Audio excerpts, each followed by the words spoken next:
So far in this tutorial series, I launched a free WordPress site on the cloudaccess.net platform, and I gave an overview of the WordPress dashboard. We also discussed how to locate, install, and customize themes. It's now time to start creating our own content for the site, but before we do, it's important to understand that WordPress has two basic types of content, which are posts and pages.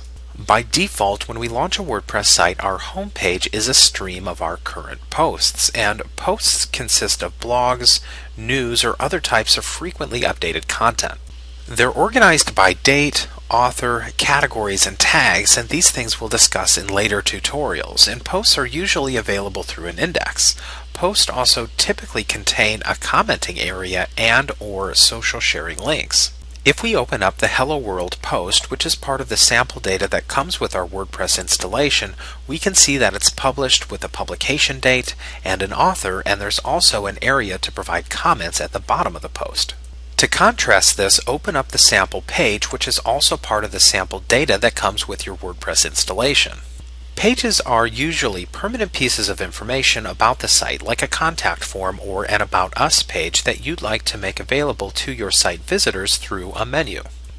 Unlike posts, which are organized using categories and tags, pages are organized in parent-child relationships. For instance, we could make a child page of the sample page here, which would appear as a drop-down menu item. Pages don't appear within the blog stream, and they usually don't feature comments or social options, although they may. When you're trying to decide between a post and a page, and you'd like the menu item to appear on the main menu of the WordPress site, it's usually a page. And if you'd like an item to appear within the stream of continually updated items, it's usually a post. Later tutorials in this series will show you how to create both posts and pages.